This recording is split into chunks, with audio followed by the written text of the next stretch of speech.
And we are live. We are back. More than just a game. It's been a little while, fellas. Chris Pena, Rockwall County Game Day, joined by Mr. James Branch, Mr. Kevin Wingfield.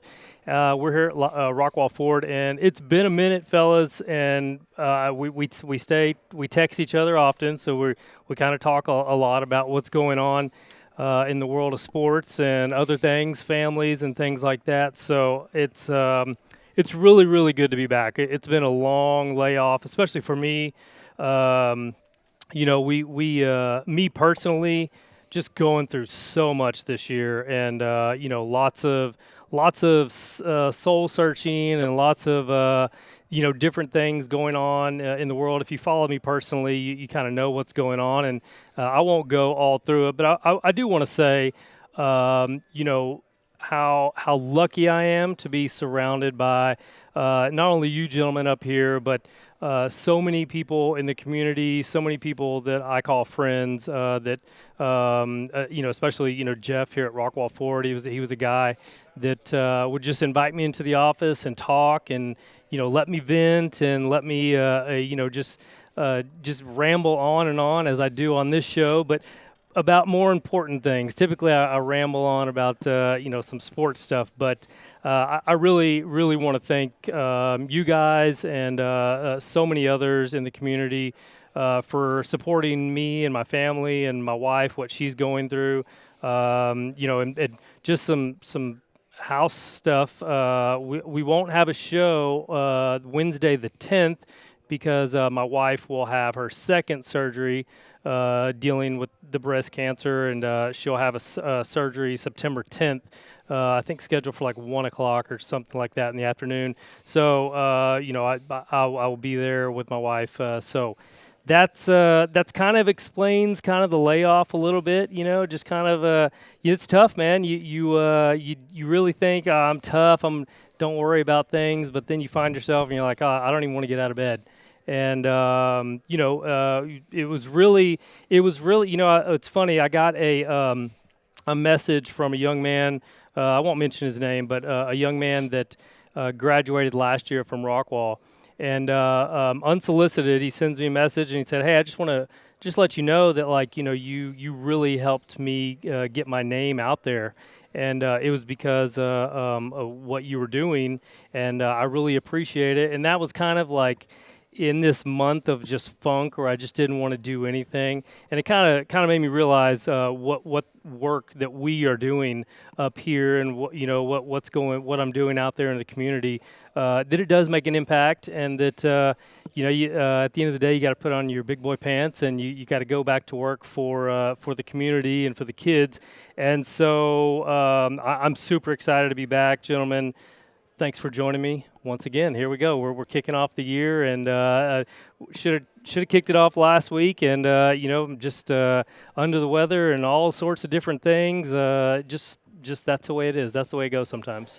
Yeah, man, it's good to be here. It really does feel like forever since we've been together. Yeah, And just a little bit off of what you were saying, that kind of goes with the motto of more than just a game. I mean, we really are friends outside of here. Yes. And have a good time just either giving each other a hard time or talking in general about really nothing. And, man, we've been through some ups and downs together and seen things happen and some tragedy and other stuff. And, whether it's family or our own kids having mishaps or whatever it is, and but I love you guys, and again, I love the community, and I think that's kind of what's cool about what we're doing is that we're a small community, but we're close to each other, and we can talk to whoever and have fun and just have fun with what we do, and man, I've missed it. I don't really know how I've made it through the last. I don't know. I mean, there's been a year and like 65 pounds. I've lost. Yeah. I was looking at myself on say, camera, and I'm like, yes. holy cow, man, what happened to my extra head I had and chin and everything? But, man, a lot's happened. Yes. I don't know. I don't even know if it's been a year. It's just so much has happened, and it's Well, wild. it's we haven't seen each other in a while, but it's just like we pick up right where we left Yeah. off. Yeah. Just exactly where we left off. And I can text you guys anytime about stuff that's going on with my kids. Y'all do with y'all's kids and family, stuff going on like that. You know, it's more than just coming up here and talking sports and having a good time for a couple hours. It's more about life, you know, and it's hard to go out and find good friends. Yes. And I've always thought since the day that Chris invited me on the show and I met you that, you know, I was pretty lucky for Chris to invite me, but I was even luckier to have two friends out of it. So yeah, I appreciate it. No doubt. Today we're going to talk a lot about 10-6A football. We'll get to private school football, next week, and get to some volleyball. But this first show, to just kind of get us back into the pool slowly, we're gonna talk 10-6A football and talk about some teams around the district, and then talk about some results from last week and kind of what I saw and what you guys saw from Some afar. surprises. And, yeah, Oh and my gosh, and a bunch of surprises. yeah, and then we're gonna. I've got a sit down with Coach Rodney Webb, the head football coach. An interview that I did with him, so we'll air that in just a little while. I had a post-game interview with Royce City head football coach, Drew Colvin. We'll air that, and we'll talk some Royce City football, Rockwall football, Heath football. We'll even talk some about some of the Forney teams that are out there, and maybe what we expect to see. And see it's the district after week one. We kind of like, okay, now things are tight. Only 4 teams in this district out of the 7 will make the playoffs, and there were some good showings this week by the teams around here, but also with Longview and North Forney and Forney. Tyler Legacy had a tough game with Texas High, so we'll hold judgment for them. But before we get started on all that, though, I want to, as you can see. I'm wearing my Hoover jersey, my Josh Hoover jersey. I'm a big TCU guy. This is not a bandwagon thing. Me and my family, my family and I, we've had a really close relationship with TCU for 30-plus years. My nephew is in the band at TCU. I've had multiple family members graduate from TCU. My parents, they do business with TCU. So long before Josh Hoover was at TCU, I was a Horned Frog, and I bleed purple. And so Josh Hoover, getting some respect that he deserves. There was just a tweet out about on CBS Sports ranking the quarterbacks, and Josh goes all the way up to the number 1 quarterback in the nation in these rankings. Listen, rankings are for us to talk about, right? But it's cool to see that a young man like that is getting some recognition, not only for what he does on the field, but who he is as a person. Yeah. I'm fortunate enough to know him pretty well. I try to text with him every once in a while. I see him at football camps. I know his family really well, and it's awesome to see. And the stories that were being talked about on national TV the other night about Josh Hoover and the things that he was doing off the field is incredible. And boy, what a start for Josh Hoover. Yeah, he was awesome, and the fact that they were on primetime Monday, yes, man, it was awesome. North Carolina, big hopes for Belichick and those guys, and they came out and put a whipping. The first drive by North Carolina, it was like, uh-oh. Yes. Oh, dear. Hopefully we won't have another Colorado. And then they just settled in, man, and just poured it on. And Josh looked great, and man, I loved afterwards. They showed him going around and high-fiving all the fans, and man, they look pretty good. They do. We were talking about it, before we went live. Kevin, just he's kind of got that All-American look about him. I mean, it's kind of hard to find anything that you do not like about Josh Hoover. Yep. Well, he's a great ball player. And I've known him for a few years now. When Peyton played with him, but he's just a good kid, man. He's just a good kid. He's always respectful. I've seen him at the baseball games. He always takes time to talk to the kids. He always takes time to talk to anybody. Shake their hands. How you doing? He's not above the game. He's not above anybody. And the thing I like about him the most is the way he's kept his head about him. He knows he's got a gift. He knows he's got a chance. and he's not going to let anything mess that up. And the story they told about the stopping and helping the older lady, mowing her yard and having lunch with her for the next 2 years till she passed away. Come on, man. Yeah. Come on. You write stories about stuff like that. Yeah. Well, and I think that's what takes you from being good to being great. Yeah. And I've tried to tell kids that, even my kids, is okay, you can be good, but it's more than just the game. Yep. It's to get to that next level, you've got to go past the game. Yeah. And he has the whole package, and that's awesome He for does. him. He's got a bright future. Yeah, and that's one of his best friends is Jet Williams, and I think that was a big thing for Jet is his character really catapulted him up the draft board because they loved him so much as a person and as a teammate, and that that type of thing you just can't. It's hard to find when you have an elite player at their position or in their sport, and they just happen to be an elite, best of the best, 1 out of 1 type character guy. It's hard to pass up on a guy like that. Yep. So yeah, and it's a big conference this year. The Big 12. They've got new teams in there, so it'll be good. I think TCU should do well. Yeah, and if they just stay the course and play solid ball, I think they'll be okay. Yeah, get them in the playoffs and see what happens. Yeah. So shout out to Josh Hoover. I'm wearing my jersey that he signed personally to me. He said, nobody get near me with anything because I said I would never wear this jersey. I'm supposed to put it in this box, but I haven't done it yet. So we'll just make sure. But he said his family goes. I wonder why he's not wearing a band uniform. I don't know why. Can we get a new jersey? Yeah. What? Okay, we all get jerseys. I mean, you got the hookup, right? I don't have that hookup, but I'll see what I can do. I mean, it took us 2 years to get shirts, so I'm sure. And now he didn't. Now he doesn't even fit in those shirts no more. Now he doesn't even fit in that shirt no more. Chris Pena, Rockwall County Game Day. Like I said, coming up. Well, before we get there, how are the boys doing? Soccer, baseball. How's personal life within the world of sports with the boys? Boys are good.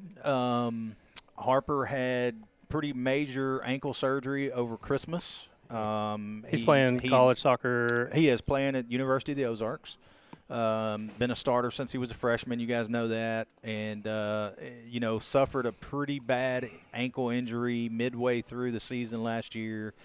He limped through it. Didn't, he did okay. But, certainly wasn't happy with his performance, but after it was over with, we got him surgery here in Rockwall at Dallas Orthopedic or Rockwall Orthopedic, and then went over. They moved him to Dallas. Dr. Reddy and those guys, man, are just awesome over there. Got him fixed up, rehabbed. Man, they voted him captain of the team, and they're 1-1 on the season so far. So we'll see, man. He's a junior, so he's got one more season after this, believe it or not. It's crazy, man, to think. Already? Yeah. Wow. And unbelievable, man. So that's how long we've been together, that long, man. We've been doing this together. So things are good, man. I couldn't, Harley, the oldest, obviously he's not running track. However, he is running marathons, half marathons. He signed up for the Dallas half marathon. They're going to get you out there? No. I've done it. Don't. No. It's not worth the T-shirt. No, I don't know that I'm that guy. But I'll be there supporting. Okay. There you go. So he is still running, but he started the master's program at UNT in biomedical engineering, and he's still running for fun, and, man, just having a good time. Nice. Fun. Good. Baseball? We're good. Sporting the Patriots hat there. Got my UT Patriots hat on. Clay signed to play D2 ball. He's going to be pitching for a former Heath Hawk for the UT Tyler Patriots this year. He played a little summer ball with a it's kind of like a minor league team, and had an absolute blast. I mean, they played 6 nights a week, nonstop. They had one day off. They had Mondays off, and that was it. A lot of travel, but a lot of out in the community. He was. They might get back in 3 o'clock in the morning. At 8 o'clock, he was at a library reading books to kids, autographs, stuff like that. He had a really good time. Had a little tightness in his shoulders, so he talked to his coach at Tyler, and he said, "You're done." So he came on home. Got him moved in. He's been there for 2 weeks, and I've never seen him so excited about a program. he sends me a text last night, and he says, check this out. And he's at some sort of a church service that all the teammates go to on a Tuesday night. And I'm saying, that's where my kid's at? Okay, we're good. Yep. Loves the coaches. The coaches love him. They see a lot of big things. We're up to 92, 93 right now on the gun. So we just got to keep the shoulder healthy, and grades are awesome. Good stuff. Just having a good time, man. Just having a real good time. Well, good stuff. Yeah, I got a freshman at Rockwall who's going to be playing soccer. Will likely be on the JV team, as a freshman should be, unless you're that dude. And I love my son. I always tell people, like, I don't know if he's good or not. I can't. Yeah, didn't judge. we have that conversation a while back? Going, I don't know. I can't judge soccer. But he's loving it, and so I'm excited to see him. Play for the Yellow Jackets. I'll still be neutral. Got to be neutral, right? We're not. I remember a day when it was, man, he doesn't want to go to practice. I don't know. What are we going to do? That wasn't that long ago, was it? It was No, about a year. It wasn't very long ago. It was about a year and Yeah. 65 pounds ago we heard that. Yes, exactly. So shout out to him. Shout out to my daughter, Charlie, who decided to start playing soccer again. She had her first scrimmage last night, and she scored a goal. Nice. She came in off the bench. It was 0-0, and she scores, and they went in like 5-1 or 5-0. Awesome. Yeah, shout out to the kids. Okay, here's what we're going to do. We're going to take a quick break. When we come back, I'm going to play my interview with Coach Rodney Webb, the head football coach at Heath. And we did this about a week prior to school starting, just so you kind of know, when he may make a comment about Highland Park and things like that. But when we come back, we will play that interview. When we get done with that interview, we'll jump right back on, and we'll talk a little Heath Hawks football, and we'll go from there. So Chris Pena, Rockwall County Game Day, James Branch, Kevin Wingfield. The band is back together, and we're live here at Rockwall 4. Don't go anywhere. We'll be right back.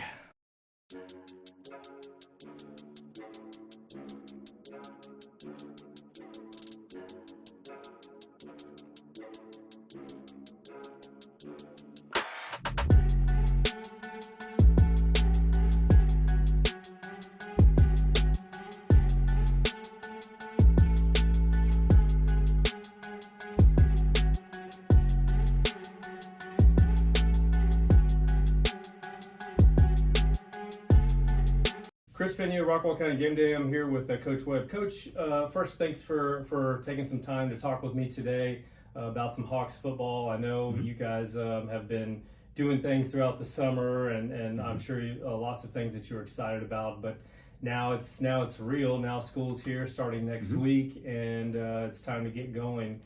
I wanted to talk to you about kind of last year leading up to this year. You know, if you look at the Hawks record, I don't think it tells the story of kind of what happened. I mean, overall 4-6, 2-4 in district, but if you look at the games that you played, and so many times it comes down to a play or two and things, but you know, some of the scores you lost by, especially in district play, one could argue that you could have gone undefeated in district. You could have maybe just dropped one game in district. And I want to kind of get your thoughts on you know, last year and you know, and what you guys kind of learned, especially some of the players that are coming back.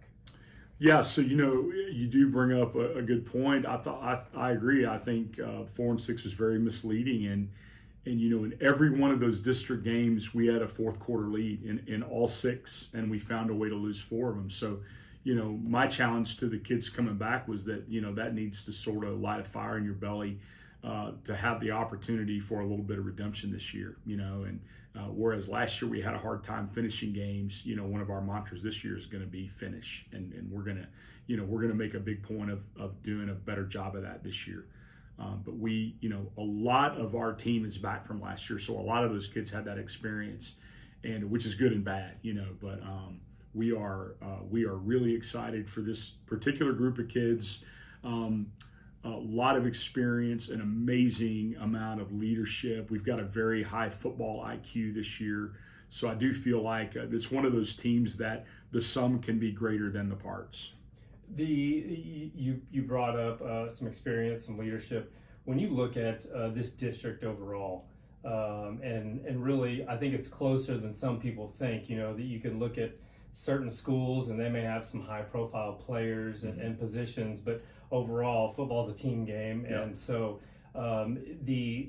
is it more of a combination of leadership and talent and just grit, or what is it that can separate these teams in this district? Well, so I think, my experience has been over the years, I've had the awesome opportunity to have coached some great teams. And as I've told our kids on this team, is that the best teams that I've coached have not always been the most talented teams. Now, talent obviously helps, so we want to have talented players. But it's the teams that have been the most tight-knit, the most driven, the fewest off-the-field issues. Those are the best leadership. Those are the teams that have invariably been the greatest teams that I've had a chance to coach. And then talent is important, but it's secondary to those things. So, I do feel like if you wanted to measure the quality of a team by the number of Division I recruits they have or the number of commitments they have, things like that, we would probably be in the bottom half of the district predictions. But thankfully, high school football has never really been about that, and hopefully never will be about that. It's about it's team. It's the ultimate team sport. So we're going to rely on that this year. When you look at the defensive side and you talk about guys like Luke Mitchell, Zeke Cannon, it just seemed like if you were at a game, their name was being, over the loudspeaker for a tackle and things like that. The experience they have, and they're coming into their senior year, I believe. How important are guys like that to make sure that the defense plays at the level, which I thought was really well throughout the entire year last year? Yeah, I think, we've got a ton of experience at our linebacker position. You mentioned Luke and Zeke, and then Carson Adams is an inside linebacker, and Landon Foster is an outside linebacker. And those kids are just going to be juniors, but they played a ton on the varsity last year. So having those second-level defenders that communicate with the front end and the back end is going to be really, really important. Just, we actually have two quarterbacks in that class that we love. The other one that doesn't get talked about as much right now, Collins Jones, we think has tremendous upside as well. There's somewhat different styles of play between those two guys, but talking about sort of each one of them, Prosper, Prosper's a dual threat. Prosper's got an electric arm, but the most special thing about Prosper is his extremely high football IQ and leadership and decision making. And he's just a guy that you want to have the total confidence in your quarterback on the field to be able to put your offense in the best situations, and he's really, really good at that. So, and then, the running ability, the electric arm, the ability to throw on the run, those are all just that's just icing on the cake. And then Collins Jones is a little bit taller, a little bit more of a pure passer, but still athletic enough to make plays with his legs. And those are both two guys in the same class that are both going to be here the next 2 years, and so that position has become a position of strength and depth for us. Well, in 24 it was a huge loss for us. We lost him right before the season opener. He was healthy for 2 weeks in the middle of the season, and then we lost him again the first play of the Longview game for the remainder of the season. The 2 weeks that he was healthy were our two greatest offensive games of the year, and I don't think that's a coincidence. So Carter, his versatility is the biggest thing, and he's a big, physical, strong athlete, but he's sort of equal parts running back and receiver. So what you'll see with Carter this year is a guy that we're going to play him all over the field. He'll be in the backfield at running back some of the time. He'll be at slot receiver some of the time. We'll have the ability to move him inside and outside. And it's honestly, it's really cool as an offensive guy to be able to come up with ways to get him the ball, And so we're excited about having Carter healthy. We have enough depth this year that we're going to take a little bit of load off him early in the year. because he had a few nagging injuries in the spring, and we want him. He's coming into the season healthy, and we want to keep him healthy. So we'll take a little bit of load off of him early in the season, but we expect him to have just a tremendous impact for us. I want to ask you about some the underclassmen always seem to play a role that's the deal with high school football. We have seniors moving on, we have people that have to take on new responsibilities, and we're asked to move different places. But just the underclassmen overall, not anybody specific unless you want to name anybody, but just how much fast you see them maturing right now. Yeah, there aren't a ton of opportunities for the underclassmen to come up and make too much of a splash simply because there's so many guys back. The majority of our players are back from last year that saw the lion's share of playing time. But what I can say is the incoming junior class is a really good class. They've been a really good class all the way through, and there are going to be, probably too many names to get into right now, but there are going to be a lot of names that people aren't all that familiar with right now that are going to they'll become familiar with them. And then the incoming sophomore class is also a really strong class. It was an 8-2 freshman team last year. Very easily could have been a 10-0 freshman team. And, but because of our depth, we only have 3 sophomores playing on the varsity going into the season. Now, there are some other guys waiting in the wings that we can move up if we need to. And if you're a sophomore on the varsity and for this team, then you've got the potential to be really special because of the depth that we have. Looking at the schedule, coaches, how do you evaluate early on the games when we know that, hey, it's kind of a preseason because still, even though it counts towards a record, but what matters most is getting ready for district. But how do you kind of evaluate, when you're taking on a heavy schedule like that? Yeah, so what we talk about with our kids is that win or lose, we don't want to define the quality of our team in non-district by wins or losses either way. We could go 4-0 in non-district, and we wouldn't necessarily know what kind of team we've had. We could go 0-4 in non-district. And by the way, my teams have gone 0-4 in non-district before and played in the state quarterfinals, so we've been there. But our goal is to get better each week, and we want to play people that are going to make us better each week. So, you can't play people that are going to make you better without the risk of getting a loss or, in some cases, getting embarrassed. So because of that, I've always believed in playing good people. We want people to expose our weaknesses. We want people to show us what we have to get better at for the games that count. And when you play the poor teams, the poor programs, in front of empty stadiums on Thursday nights, it's difficult to do that, And so we're excited about the schedule. Highland Park has lost 2 games at home since Coach Allen has been there since '99, and so it's an unbelievable home record. So what an opportunity to go in and give them home loss number 3. Prosper has a ton of guys coming back off a really, really good football team last year. They've got 5 Division I offensive linemen. So I think, that's going to be just a tremendous test physically for us this coming year. And then we play San Juan Hills, California, week 3, which is a Southern California powerhouse. It's going to be a really, really fun environment, sort of a Texas versus California deal. But there's another roster that's loaded with big-time talent. So, it's going to be a lot of fun for us. And I know this, after 3 weeks this year, for sure, we're going to have a really good idea of what we've got to work on and the things that maybe we're pretty good at. Coach, you yourself have quite the resume, and congratulations once again on being honored this summer at the coaches convention. Does it get old, Coach? You've been doing it a little while, and it's got to take some fire in you to keep coming back and to keep wanting it. But how do you approach each season after you've been doing it a little while?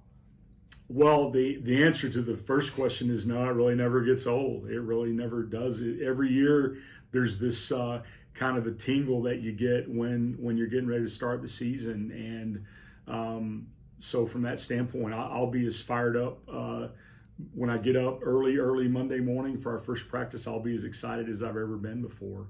And I do think that the amount of experience that I have helps in a lot of respects, and that I've just seen most everything, and there are very few things anymore that surprise me, that overwhelm me, because I've been around. But it's awesome to have a staff like we have at Heath. It's as good of a staff as I've been around. The quality of the guys, and the men that they are, and the example that they are for our kids are impeccable. And so for sure at this point in my career, I've gotten pretty good at leaning on those guys and empowering them to do the job they've been hired to do. Coach Webb, I appreciate your time. I know things move fast, and I can't believe school's about to start again.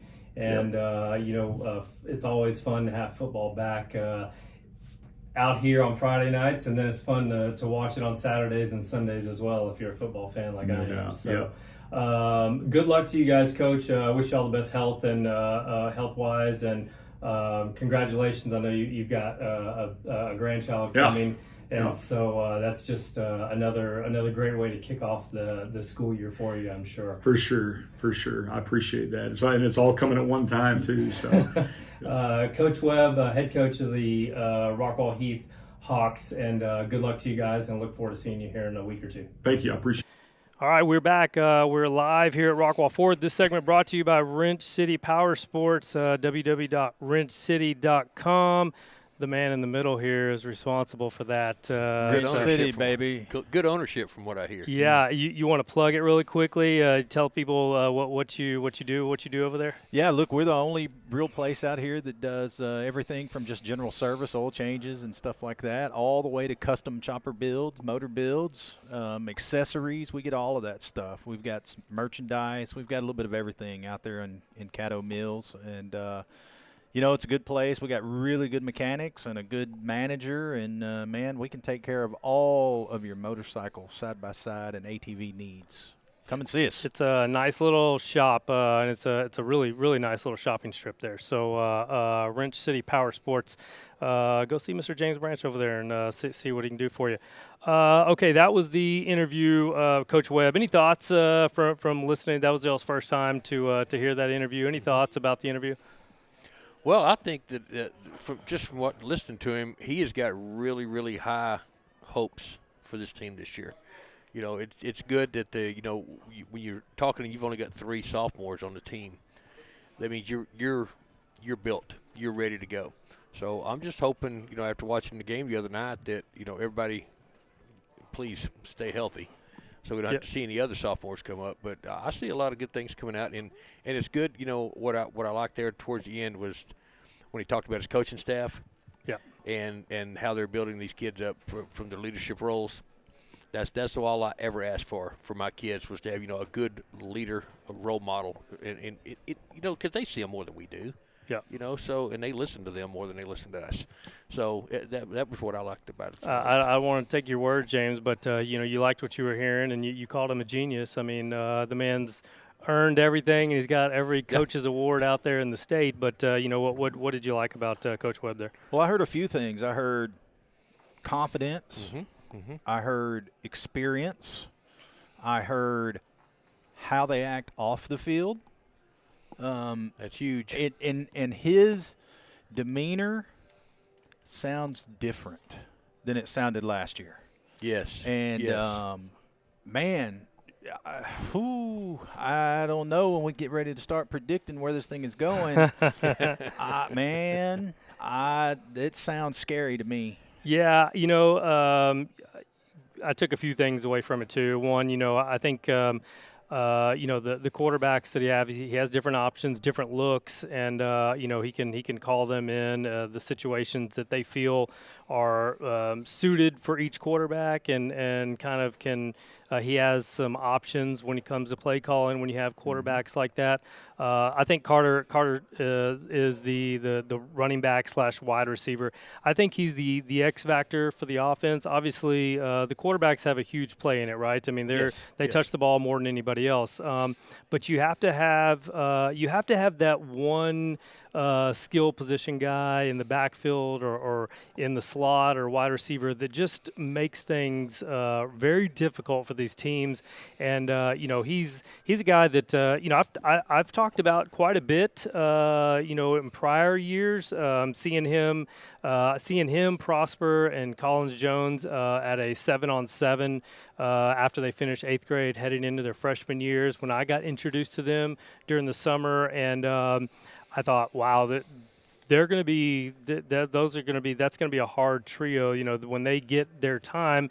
And with Carter with the injury last year, battling that, we didn't really get to see what this offense would be like with him in there to help out a young quarterback, because both those quarterbacks were sophomores, and splitting time. Prosper was splitting time with Dutka. And so, now that he's healthy and they have a game plan to kind of limit him and make sure he stays healthy so that once district comes around, he's going to be huge for them. He's just a stud, just a big-time football player. And then the defense, that's kind of where,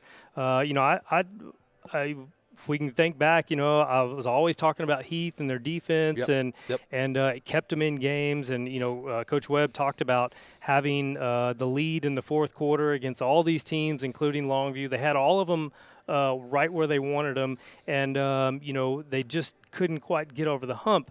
Now they return almost everybody.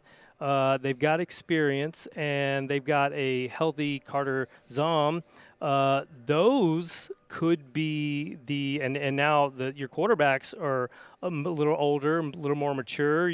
They're probably bulked up in size a little bit, and now if they can keep those games tight again, now you look for them to flip those fourth quarter losses into wins. And now I think you even listening to guys like Professor Diggs, Matt Diggs, he really wasn't paying a lot of attention to 10-6A. It was kind of like, okay, Longview, all right, we know North Forney's coming up, all right, and now.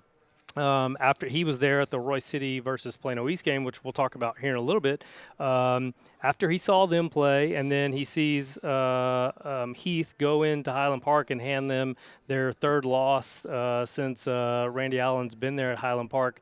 Now he's kind of like, well, this is the District of Doom. Like there's only 4 spots, and if you look at it, Longview's ranked like 14 or ranked in 14 or something in the state.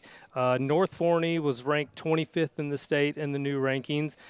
Forney, they're kind of the don't know a ton about Forney, but I do know that they've got a running back that is going to run all over people, and if you can't stop the run in this district, then they're going to be right there in there, right? And then, of course, you got Rockwall, who just always seems to find a quarterback, to always find a running back, and then Heath. So when you talk about 10-6A, you've got 5 teams I just talked about that are scary, and I didn't even mention Royce City. Or I did mention Royce City, so that's 6 out of the 7 teams and there's only 4 playoff spots.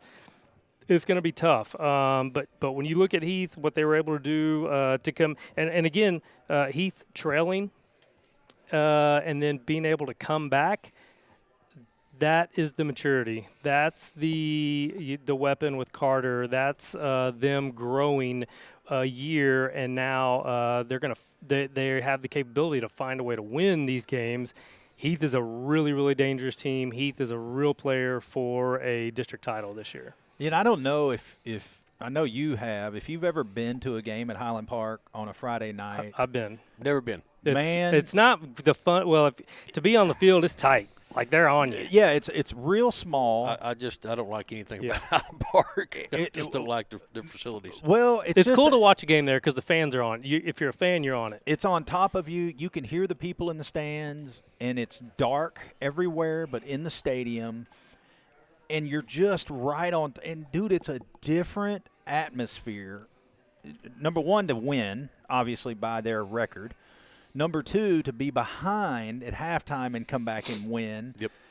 there's something to be said for that. And, you know, Highland Park is just a good team anyway, always have been. But to go, if you did it here, okay, maybe you would go, hey, that's good. There's promise there. But to do it there, you're like, Yes. okay. If you do it here, they're like, okay. If you do it there, they're going to say lucky. I don't think that was luck. No. I think that was just the better team come out and just put a whipping on them in the second half. Yep. Yeah, Carter's on 100 yards rushing on just 9 attempts, 2 touchdowns, and then Prosper Neal 201 yards total yards and 4 total touchdowns. He had 3 passing, 1 rushing. They're the key to all this, you know, and you mix in Colin Jones and then all the guys that, you know, were mentioned in the interview on the defensive side. Yeah, he's going to be fun to watch. I'm really looking forward to the Prosper game. That's our open air wealth management game of the week. You know, Heath, Prosper comes in tomorrow. Prosper put a whooping on Heath last year. Prosper has, and Coach Webb talked about it, they've got 5 D1 guys on the offensive line. Prosper had a big win against, I think it was Austin Westlake last week, which they were either in the state semifinals, state finals. They always are. You know, that's a big win. So this is, you know, this is a good measuring stick to see how good is this team, you know, and Coach talked about it, win or lose, it really doesn't matter because he said, well, I had a team go 0-4 in non-district, and then we made it all the way to quarterfinals in state. So, but, you know, this will be a really good test for the Hawks defense especially, and then a really good test for these junior quarterbacks to see if they can get Carter and the supporting cast, the rest of the guys, the ball, and make a game out of this because, you know, I think, let's see, Prosper, I think Heath is a 4-point underdog. You can get these. People are like, oh, they have point spreads, and I'm like, yeah, you can go to Dave Campbell's TexasFootball.com, and they have the spreads on there of what they think. So you know, they are a 4-point underdog, but they could really turn some heads and shake things up with a win or a tight game versus Prosper. I wouldn't overlook them. Nope. Yeah. So Heath Hawks again play tomorrow night at home, 7 o'clock. They'll host Prosper, and again, that's our open air wealth management game of the week. And so really looking forward to watching the Hawks play.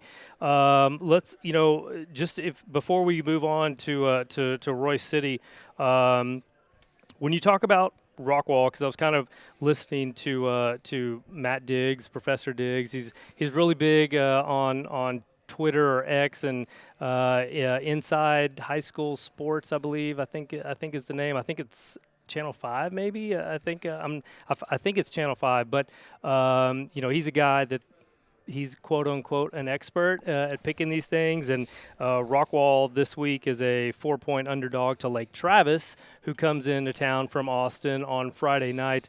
You know, Rockwall, you know, he said, and this is Matt Diggs. Matt Diggs said this. You know, he was like, he felt like the Yellow Jackets are in some trouble. Like them playing Berkner tight, only scoring 33 points and things like that. He was like, you know, this is a district where, you know, putting up 50, 60 points is almost mandatory because you need the style points in this district so that people can figure it out. I don't necessarily believe in that, but you know, he was worried about Rockwall and things like that.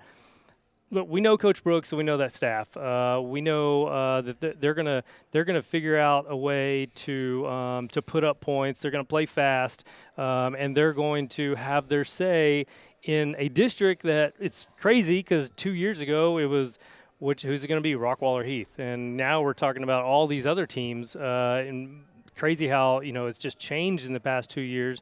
But, you know, Rockwall, they I think it wouldn't surprise me if Rockwall is starting to hear a little bit of the chatter, and it's starting to get under their skin, and they want to go out and prove something. This would be a big game to go out and prove it against Lake Travis. Well, that's why the playoffs have ruined college football, because now it's all about style points and strength of schedule. And, it's not about wins and losses anymore. And listen, Rockwall, and we say this every single year. I haven't heard as much chatter about Rockwall over the past several months. It's kind of been quiet, which I don't know if it's a good thing or not. Depends on who you are. But, look, if we were 4 games into the season, 5 games into the season, and they barely squeaked by Berkner, I'd be like, okay, maybe. But first game of the year, come on. We're trying to figure it out. We're trying to see where we are. I don't put too much into that. They won. That's all that matters. They went back and watched film. They'll be better this week. And they just happen to be playing a really good team in Lake Travis. But we'll see. Now the test starts, and we'll see how they do. Yeah, and sorry to interrupt, Kevin. It kind of goes both ways, right? We kind of, on one hand, we were like, okay, well, we want to see them win by 50, and then on the other hand, you catch me saying, none of this matters. Just improve, just stay healthy. We'll get to district, right? So it's kind of, Matt Diggs' take is a little opposite from what I say, and it really doesn't matter the win-loss there. Obviously, you want to go into district undefeated, and you want the team morale feeling good about themselves. But more importantly, are you improving? That's the whole thing. Well, the Yellow Jackets are who the Yellow Jackets are, and until they're proven different. And who are they? You're a Heath Hawk, ex-Heath I'll Hawk, tell you right now, exactly. And they used to beat the crap out of us. So until they go out there and lay the egg, they're still the Rockwall Yellow Jackets. Yeah, I agree. They haven't done anything wrong yet, and it's what you and I and James have said ever since we've been on this show. As long as they make it through non-district healthy, it doesn't matter. Now go out there, like you said, let's go see what you got. If you put your cleats on, you beat them, fine. If you lose to them, fine. You look at the film, you get better. Because the main goal is when that district starts. Yeah. It doesn't matter if they beat Westlake or Lake Travis or whoever by 50, or if they lose by 50. It's what happens in those last 7 games. Go in, get some experience, see what you can do, what you can't do, stay healthy, and then go do it. Well, and we've seen this too, last year with, look, and we'll talk about Royce City shortly, but you can't go week after week after week making the same mistake over and over and over. You have to get better and get better. And if you don't, then we get 4 or 5 games in and we're like, uh-oh. Then you're in trouble. Now we got an issue. But, hey, you lose by a touchdown, you come back, you improve, you do better, you throw less interceptions, fewer penalties. Okay, all right. Penalties. I see where we're at. Penalties. That's what you got to be working on now. Yeah, and I think, you look at Rockwall and the strength of that team. That's their secondary, Ashworth, Brown, Edwards, even Dave Campbell's. A lot of people are like, okay, their secondary, that's the strength of their team. They're going to be, tough out there, and that kind of, can bleed all the way down, put pressure on the quarterback. Guys that are, worth noting for Rockwall, you got Jack Duckworth, and I believe he is a D1 commit. You got Will Ashworth, Jackson Stoner, the tight end, defensive end. He's a big guy. Jeff Lamb. We talked about the cornerbacks with Brown and Edwards, wide receiver Ryan Wiley, and then, Wade Day. But really, when you look at Hatcher, Castro, when you look at the quarterback, Brent Rickert, he's the guy that they need to really navigate this whole thing. He had a big freshman year. He gets hurt his sophomore year. He comes in for a lock his junior year, and does a good job considering all the circumstances. Yep. And now it's his show, and so we'll see what Coach Brooks and the Yellow Jackets have, which I expect it to be very competitive and another solid team through. You just got to find ways to win games. And I will say, I'm going into this season more optimistic. I don't think we have a sure winner. Nope. I don't think any of us think we have a sure winner. Not after the first week, we don't. So, in the words of the great Ric Flair, to be the man, you got to beat the man. So, Rockwall is the man. They've been the man. You want to be the man. You got to knock them off the mountain. Yep. Rockwall after Lake Travis, homecoming. They'll host Louisville, and then on to North Crowley.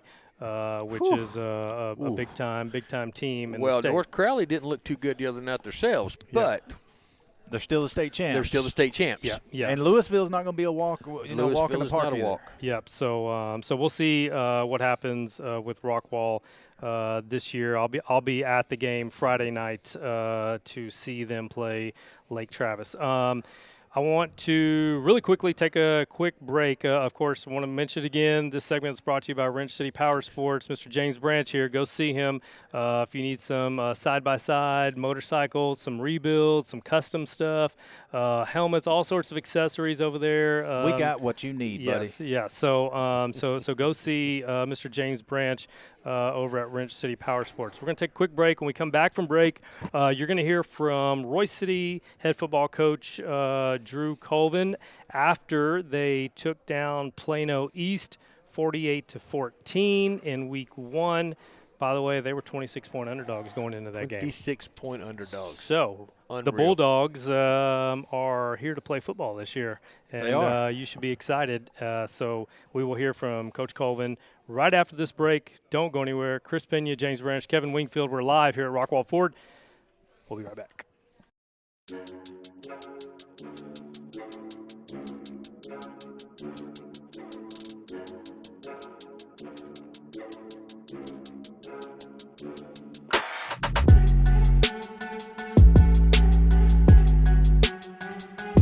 Here with Royce City head coach, Coach Colvin. Coach, first off, congratulations. I know it's just a week 1 win, but it's good to come out and have the winning feeling. So congratulations. You overcome a couple of turnovers early, and then you go to work. And the defense played outstanding. The running game was there. It was just efficient. Can you just talk about tonight and the win that was?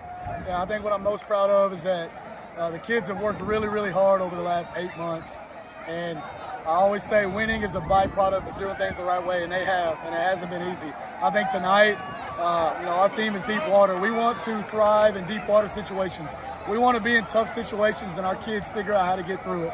And you're right, we started with 2 turnovers, gave away a short field, and our kids just bounced back. What I am most proud of is just how they fought the entire game for 4 quarters and didn't let up. Really proud of them. Coach, can you feel in year 2 just kind of y'all's the coach's stamp starting to on the program, the kids beginning to believe? Yes, sir. Yeah, and that's been the best part, and I've been telling the coaches this. That last group we had, I love them. But they didn't get the offseason this group got. They didn't get that offseason, and they didn't get the summer this group got.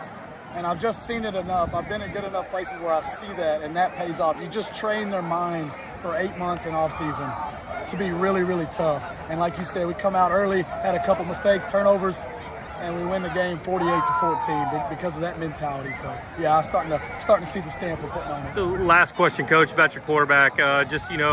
Performance he puts on. He does have an early turnover, and he bounced back, and he was really good. Yeah, I've said this to the team. I've coached 16 years. And I have never seen a bigger transformation from a kid as a person, as a leader, as a player. Physically, his body has changed, his mentality as a teammate, his football IQ. I have never in 16 years, that means I've probably coached over 1,000 kids, have I seen such a big transformation for somebody. And that kid, man, you saw it tonight. Coach, winning looks good on you. Congratulations, and we'll see you down the road. Thanks a lot, man. Thank you so much. We're back. All right, we are back. We're live here at Rockwall Ford. This segment brought to you by Open Air Wealth Management, our newest sponsor this year. Really a lot to come on Open Air Wealth Management and how they can help you guys out. They're helping us out, which is helping the community, which is helping the kids. If you need some wealth management needs, certainly the Chris Massenberg over there will help you out. You just heard from head football coach Coach Drew Colvin after a 48-14 win over Plano East on the road. They're 26-point dogs into that. I was texting with Matt Diggs. He was at the game, and he was like, "Yeah, I did not see this coming." I don't know that a lot of people knew what to expect in year 2 because, like we talked about, when the question I asked Coach, are you do you see the stamp being put on? Are the kids buying in? Do they understand what's going on? And he talked about, hey, this is the first time we've had an off season with this group, and it really seemed like it paid off. It paid off big time in a win like this. When you look at Jamion Richardson, 242 yards, 14 of 25 touchdowns in that 48-14 win. There's a typo on that graphic. I might have to fire the graphics guy there. It says 41. Good help is hard to find. Yeah, it is. But he was big in that game, and I'll tell you what, there was a sophomore, Bryson Arney, 102 yards, 3 total touchdowns. I didn't know who he was. He came out of nowhere. He was all over the field, and it was apparent that Plano East didn't know who he was because they were, he was, just having his way with that Plano East team, and it was good to see number one, a sophomore come up and make an impact because I think realistically, if I was before the season started, I'm like, okay, this might take another year before we really start to get some momentum and it starts building towards being a player for a district title in 10-6A.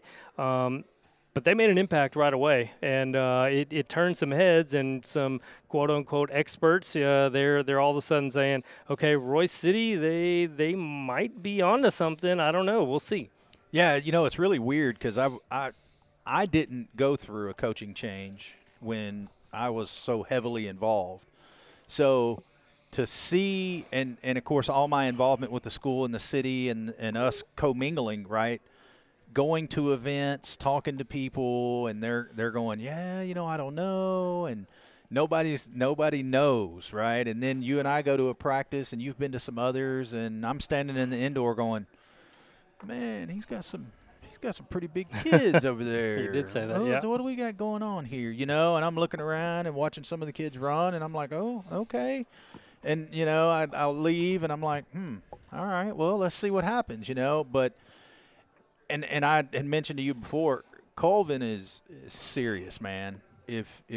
And he takes the off the field stuff as seriously as he does on the field, and I think that's a product of Webb and all of these guys that have coached together at some point in their career, and you can see how all three of our school's coaches have the same type mentality towards stuff. And for Richardson to be 6A quarterback of the week is crazy. But, they didn't quit. They had some adversity in the beginning, and they did it. We'll see. I can tell you for sure they have good players coming up. I said this last year when the 8th and 9th grade group was coming. Now I'm telling you again, you haven't seen all they have to offer yet. Give it some time. There's more coming, and that's really promising.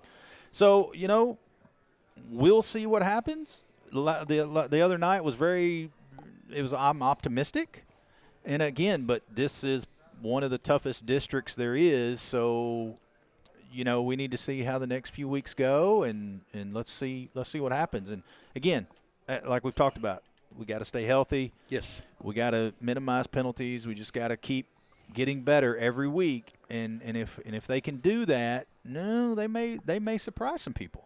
Well, we've talked about it every year. We say the same thing. We've talked about it especially with Royce City, is when were they going to buy into the coach's way of doing things? Yep. It seems just from hearing the interview, hearing what you guys are saying now, it seems like they bought in. Yep. Now we're going to see the rewards of that. Yeah, and it's a good thing. It's a good thing for Royce City. They were fun. The defense was flying all over the place. They looked fast. They looked like they had a ton of energy. The offense was just having its way. with Plano East, and it didn't start out that way. I mean, they turn the ball. I think they fumble a punt, and then they Throw an interception. They throw an right? interception, right? I mean, it kind of was like, oh no, what are we going to get? But very quickly after that, they erased it and they moved on. You know, Royce City, they'll host Rowlett for homecoming Friday night, and you know, they had Rowlett beat last year. And Rowlett comes storming back in the fourth quarter to beat Coach Colvin in his first game as a head coach of Royce City. So something in the back of my mind tells me Coach Colvin's kind of circled this game. He wants a little revenge back. He wants to close this time against Rowlett. Funny enough, they come into this week 1-point underdogs to Rowlett. Listening to Matt Diggs today on his podcast, he says, I wouldn't be surprised if Royce City won by 50. I like it. Make us underdogs every game. I'm that's totally the way you cool do with it. that. We're just out here to prove people wrong. Well, and what I like about Colvin, man, is he strikes me as the dude who doesn't forget. So if he may very well want to put up 50, and I love that he's a risk taker. Sometimes maybe a little bit more than I am, but I'm a risk taker too. And for me to say that is something. But I like it, man. I like it, and you got to take risks sometimes. And you know, he wants to see what his boys have in them. And we need, you know, again, you're not in a district for the weak, man. No, not in this district. Yeah, they'll host Rowlett, then they'll host Braswell, then they'll travel to Weatherford before they open up district September 26th versus Rockwall at home, which will be a big time game to start. Yeah, put off that game district. on your calendar, man. That's I don't know. Something just tells me that's going to be a good game. And something tells me it's going to be packed. Yes. It's going to be hard to get a ticket.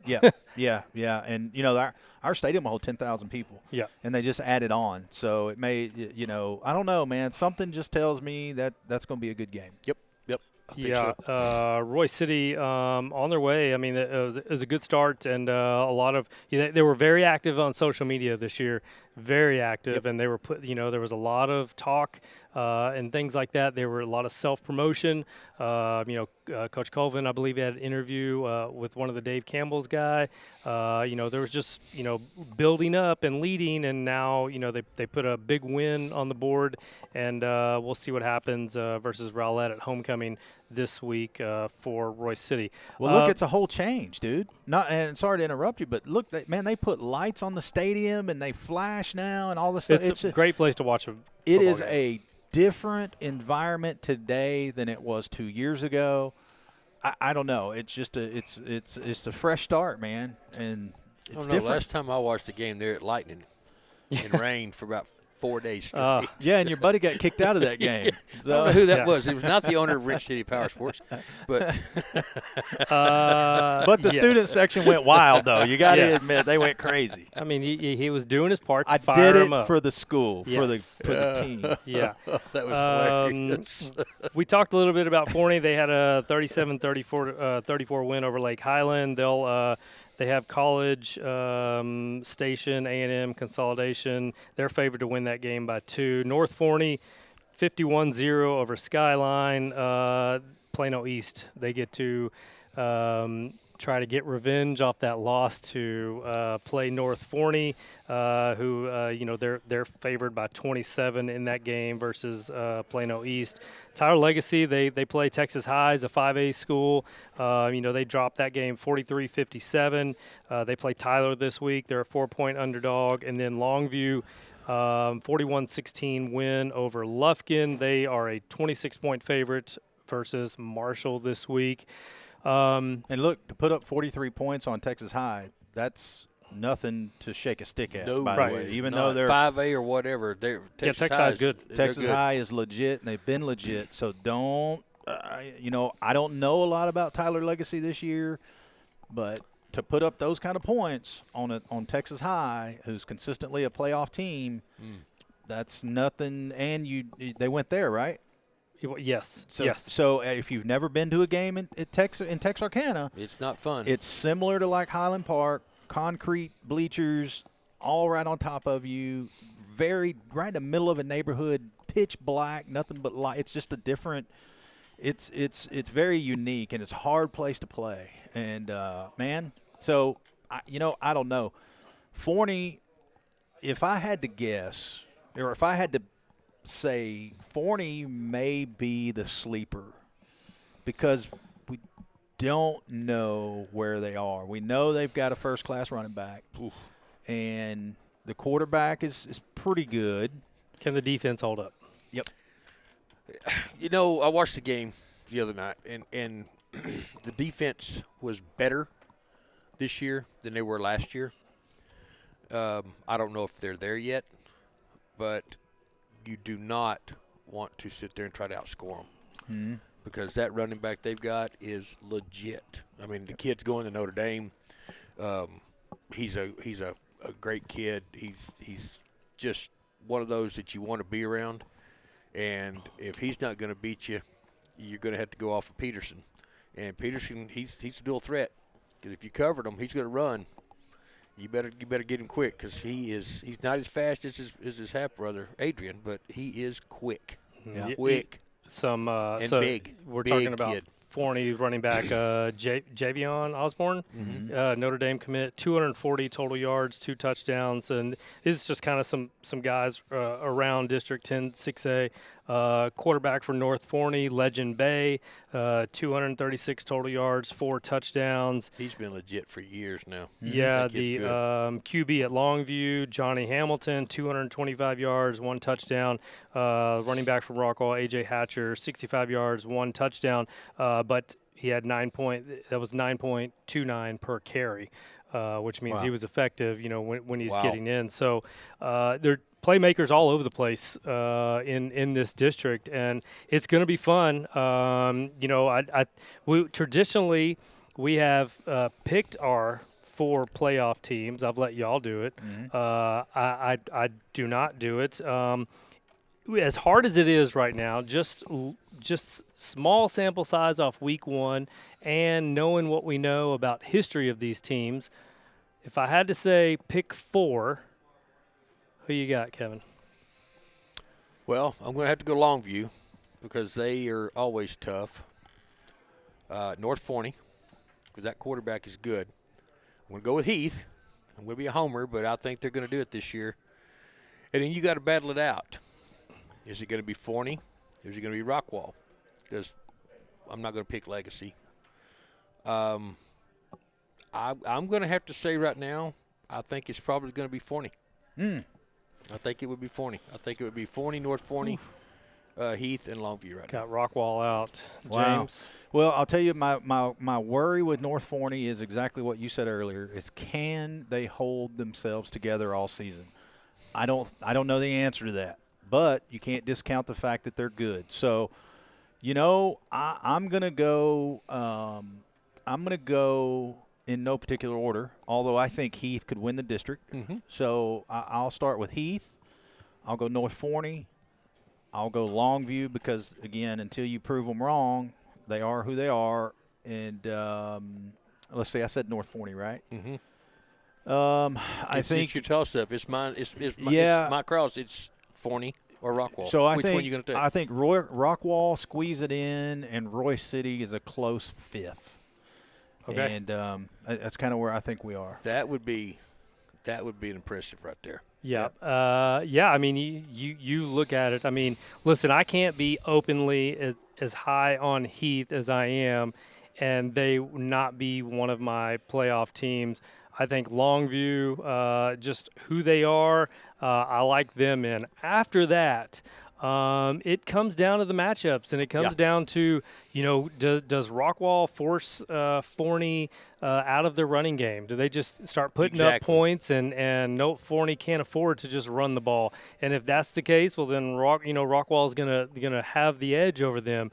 Royce City, as good as defense they played the other night, can they slow down a Forney running back and force the game to swing in Royce City's favor, where they let their playmakers score some points and Forney's got to chase? Because we know Forney has a good running back. We know that, and he's going to look good even if his offensive line isn't the greatest in the world. He's just gonna he's a Notre Dame commit for a reason, and what happens there with when you're talking about Royce City and Rockwall, that's going to be between those three. North Forney, on the other hand, they got some players, right, and they're going to be a tough one in this district, and so I'm interested to see the Heath and Rockwall how they do against North Forney, because I think that's going to be those three teams are really in the mix. Longview's going to find their way through the district, but it's for everyone else. And I'm just going off last year. I mean, Longview goes all the way to the state semifinals, right? I mean, you got to respect it. You got to respect their pedigree and who they are. Yeah. So you take out Longview and you say, all right, I've got Rockwall, Heath, North Forney, and now you're like, is Royce City ready to be in that group of three for those three spots? And then Forney. Who are they? What are they? We're going to find out. I need to see Royce City beat one of our teams. I need to see them beat a North Forney, a Rockwall, a Heath. That's fair. You do that. Do that. Yeah, that's fair. And again, that's why I'm telling you, put the Rockwall game on your schedule. Let's see what happens. And if they can show me, they can. It doesn't matter if you beat them by a field goal. I need to see you beat them. If you can beat one of those guys, let's have another discussion. Well, if you remember, Longview played some really, really close games with our district, with our guys last year, and they came out on top. They may not do that again this year. They may not. So, and we may be having a different conversation in a couple Longview weeks. may be the ones and that that's are what I'm out. saying. Like you gotta. I'm giving them that respect. Just like Well, 2 we've years always ago. done it. 2 years ago, I would have given Heath and Rockwall their respect and said, listen, let the other 5 teams battle it out for the last 2 spots because we know who's going. Now, if I'm being fair and unbiased, I'm saying, okay, we got to give Longview that title, and now we got to see who's going to come in and take the other spots. And so we'll see. I think this district is just going to beat the crap out of each other. Yeah, That's all. It's going to be I a do dogfight every week when district starts. I mean, all the teams, with the exception of Legacy, I don't know anything about them. All the teams have something going right now. Yeah. They really do. So it's going to be. It may come down to the coaches. I know Legacy. I was just fixing to say. I know Legacy's got some good coaches, man. Yes. So don't. I mean, And they play every time we go down there. They play us tough, regardless of who it is. They always play you tough. all at home. those East Texas teams, man, are no joke. That's them big corn-fed kids. So especially Longview. I guess Tyler could sneak up on us. They could. We'll see. Yeah. I'm going to be like Professor Diggs, and because I'm also so far away from Tyler, I don't care what they think of me. He said it in his dump at midnight after last Friday. He was like, Tyler Legacy, I'm sorry, I don't even have time for you. And he just didn't even talk about him. He didn't do nothing. He skipped right over them when he talked 10-6A. So, if I'm not mistaken, they refused to talk to you a couple of years ago, didn't they? They did. So you know They what? did. They're not even in our district. They're They just did. another game. I was trying to get some content, trying to talk about their team, and they didn't want to talk to me. So, Well, that's Legacy, the problem. That's why they're not winning Yeah, enough. Tyler Legacy, good luck. You talk to Rockwall County game day, baby, you make it. I don't have anything for you, and I guess we'll see what happens when we start playing these teams. I don't know. All right, guys. Listen, that was fun. That was a good way to get our feet wet, right? We went just over an hour, which we gotta condition ourselves into this because starting next week we'll have guests, we'll have players, we'll have teams on here, and that's when these shows get around just over 2 hours long, and it becomes a full night. But excited to get going again. We'll talk some volleyball, and some private school football next week. We'll catch everybody up on that. But really wanted to get into 10-6A because that's normally the first show we do together every year. Is we do a little 10-6A preview, and we got to cheat this year because we got a little glance of Extra it. week. We got it in week 1, but now we know what's going on. I'm really looking forward again to the open air wealth management game of the week. Heath versus Prosper. Again, I'll talk about Matt Diggs all day long because I love the dude. But he said out of all the good matchups on Thursday night, he said this is by far the best game in the state in his mind this Thursday night. And so, and look, you don't even have to leave Rockwall County this week, man. You got 3 good games. Yes, yeah. Take your choice. All within 8 miles of each other. Yeah, take your pick. You can see Rockwall and Westlake for the powerhouse. Lake Travis, right? Lake Travis. Lake Travis, I'm sorry. And you can go to Prosper and see a state-ranked team play Heath, and you can go to Royce City and see them get revenge on Rowlett. Take your pick. That's your it. pick. All right, guys, that's going to do it for us. We want to thank everybody for tuning in. Next week, reminder, I said we're going to have people on. No show next week. So, my wife diagnosed with breast cancer back in late February. And so she's going to have her second surgery on September 10th.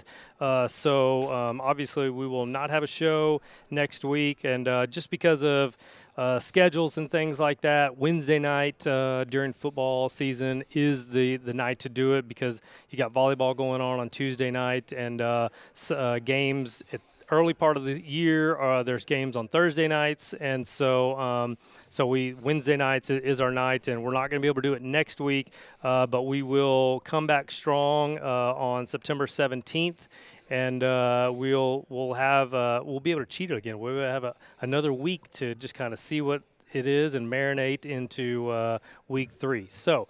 Thank you guys so much. Thank you to our sponsors. Thank you for James and Kevin Wingfield for coming in and sitting with me and doing this. It's been too long, but I enjoyed the heck out of it. And Josh Hoover, my guy, is getting a little bit of recognition. So we look forward to. I plan on being at a couple of TCU games, kind of doing my video thing and kind of checking the game out. He's going to use this press pass yes, stuff that we don't get. 100%. SMU, I want to be at the SMU Syracuse game. The quarterback for Dallas Christian is at Syracuse. Right. He's penciled in as the third string as a freshman, which is pretty good. And then you've got Zach Hernandez, the ex-Rockwall running back, went to Dallas Christian. He got some carries the other night in the first game.